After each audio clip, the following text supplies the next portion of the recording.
7 साल पहले पवन के माता पिता ने उसकी शादी उसकी मर्जी जाने बिना सुनीता से तय कर दी थी। उसकी जिंदगी में ऐसा कोई नहीं था जिसकी वजह से वो माता पिता द्वारा थोपी गई उस शादी से इनकार करने की हिम्मत जुटा सके। एमबीए होते हुए भी उसने सरकारी बैंक में क्लर्क की नौकरी ले रखी थी, इसलिए बीए पास घर के कामकाज में दक्ष सुनीता माता पिता को पवन के लिए सर्वोत्तम लगी। हालांकि वो पढ़ने में होशियार थी, लेकिन ज्यादा पढ़ाने लिखने की जरूरत किसी ने समझी नहीं। आखिरकार दोनों लोगों की शादी हो गई। शादी के बाद 2 साल तो ठीक ठाक निकल गए, लेकिन इस बीच पवन को एक मल्टीनेशनल कंपनी में नौकरी मिल गई। बैंक के सरकारी माहौल से एमएनसी की कॉरपोरेट संस्कृति में ढलने की कोशिश में पवन धीरे धीरे अपनी पत्नी में खामियां तलाशने लगा। वह बार बार अपनी पत्नी की तुलना कॉरपोरेट सेक्टर में काम करने वाली आधुनिक सहकर्मी महिलाओं से करने लगा। उसे सुनीता में सिवाय कहानियों के कुछ नजर नहीं आता। इस बीच उसकी अपनी एक महिला सहकर्मी रितिका से गहरी दोस्ती हो गई। दोनों एक ही डिपार्टमेंट में थे और इसलिए ट्रेनिंग, मीटिंग, कॉन्फ्रेंस या किसी और बहाने से बार बार उनका मिलना होता था। आधुनिक परिवेश में पली बढ़ी रितिका के सामने एक छोटे से कस्बे की सुनीता पवन की आंख की किरकिरी बन गई थी। घर आते ही पवन का मिजाज चिड़चिड़ा हो जाता था। उसे क्रोध आता था कि क्यों उसने बिगिए खैर सोचे समझे एक गंवार एलडी हिकी से शादी कर ली। उसे सुनीता की हर चीज में नुक्स नजर आता। यदि सुनीता कभी उसे फोन मिला देती तो वो चिल्लाने लगता, तुम्हें 1000 बार समझाया, मुझे यहाँ फोन मत किया करो, काम करता हूँ ऑफिस में, कोई आराम नहीं कर रहा हूँ यहाँ, खैर तुम कहाँ समझोगी, और फोन पटक देता। बेचारी सुनीता अपने पति की कदर डांटवाहट को चुपचाप पी जाती। वह अपनी किस्मत को कोसती रहती। उसे लगता कि वो पवन के लायक ही नहीं है। उसमें आत्मग्लानि और कुंठा भरती जा रही थी। उसकी शादी को 5 साल होने जा रहे थे और कई बार कहने के बावजूद पवन अभी पिता नहीं बनना चाहता था। पर सुनीता की ममता संतान की इच्छा में ताड्डीच पती रहती थी। उसे लगता था शायद बच्चे के आने के बाद उनके रिश्ते में कुछ सुधार हो जाए, लेकिन पवन बच्चे का नाम सुनते ही आगब बूला हो जाता। रितिका ने पवन को कई बार समझाया कि वह सुनीता से तलाक ले ले।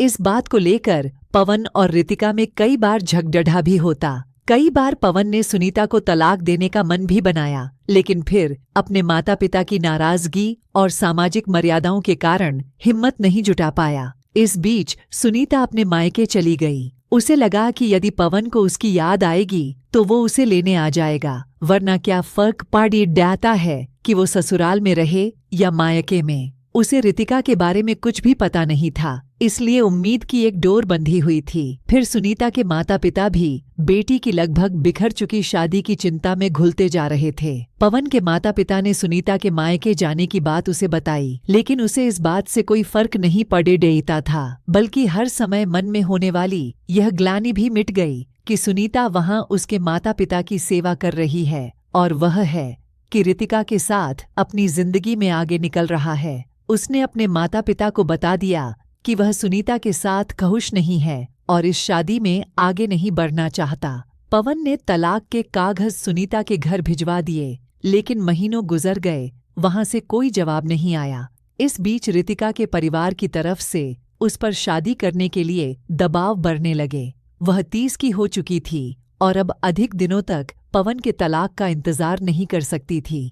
अंततः रितिका माता पिता और परिजनों का मन रखने के लिए विवाह प्रस्तावों को गंभीरता से लेने लगी और पवन से दूरी बढ़ाने लगी।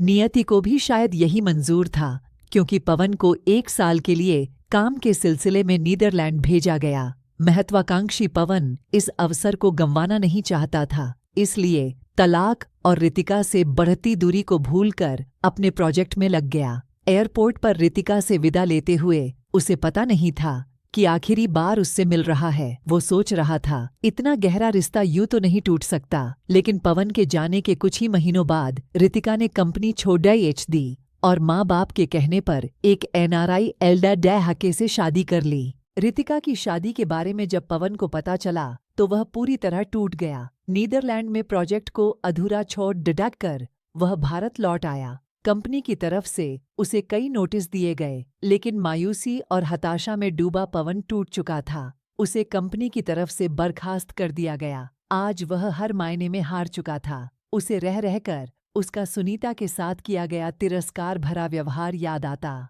रितिका उसका इंतजार भी नहीं कर पाई। थोड़ी सी दूरी से रिश्ता ही खत्म हो गया। उसे लगता कि रितिका ने उसके साथ जो किया है वह सुनीता के साथ किए गए अन्याय की सजा है। वक्त की इस चोट से उबरने के लिए पवन ने फिर से काम तलाशना शुरू किया। कंपनी से निकाले गए कर्मचारी को कोई भी कंपनी अच्छा पैकेज देने को तैयार नहीं थी। अंततः उसे काफी कम पैकेज पर एक सरकारी कंपनी में कॉन्ट्रैक्ट पर नौकरी मिली। पवन अब जीवन में अकेलेपन से हताश होकर स्वयं को काम में झोंकता गया।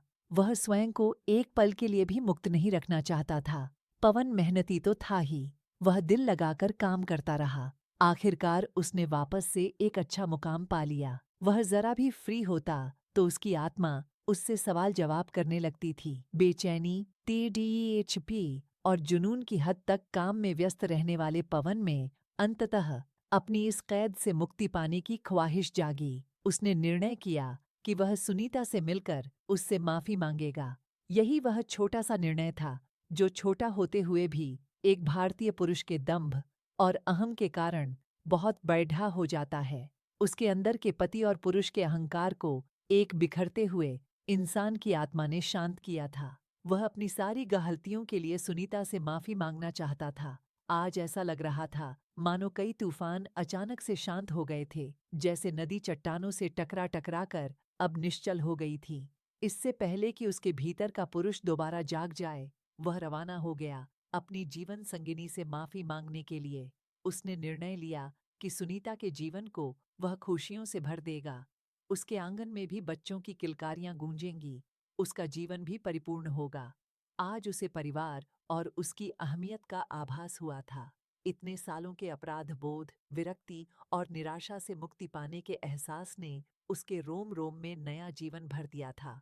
इसी उत्साह में जब वह सुनीता के घर पर पहुंचा तो वहां त्योहार सा माहौल था। उसे लगा शायद सुनीता के घर वालों को उसके आने की खबर मिल गई है और अपनी बेटी के घर के दोबारा बसने की खुशी में इतनी साज सज्जा, बैंड बाजे इत्यादि रखे गए हैं। तभी उसे सुनीता के चाचा दिखाई दिए। चाचा जी, सुनीता कहाँ है? सुनीता बेटी तो दिल्ली में है।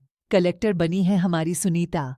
आज ही UPSC का रिजल्ट आया है। हमारे कस्बे की पहली LDDH की है जो इतने बढ़े ओहदे पर पहुंची है, इसीलिए जश्न हो रहा है। सुनीता के चाचा ने जवाब दिया। 7 साल पहले के उत्साही पवन और आज के निराश हताश पवन में काफी बदलाव आ चुका था। इसीलिए चाचा जी ने पवन को नहीं पहचाना और बधाई देने आए अन्य लोगों की खातिरदारी में व्यस्त हो गए। इससे पहले कि सुनीता के माता पिता पवन को पहचान लेते, पवन वहां से चला गया। भयंकर तूफानों को दिल में समेटकर असंख्य सवालों के बवंडर में फंसा हुआ। क्या अब सुनीता उसे माफ करेगी? क्या वह भी ऊंचे ओहदे वाली अधिकारी बनने का दंभ दिखाएगी? जिस अहंकार ने पवन को घेर लिया था, क्या वो सुनीता को भी घेर लेगा? क्या पवन की ही तरह सुनीता अपने लिए कोई नया साथी नहीं तलाशेगी? वगैरह वगैरह। उसकी धड़कनें रेल के इंजन की तरह धू-धू कर रही थीं। ऐसा लग रहा था मानो सारे शरीर को तेज बुखार ने जकड़ा लिया हो। अपनी पत्नी की इतनी बढ़ी कामयाबी पर खुश होने की बजाय वो निराश हताश हो गया था।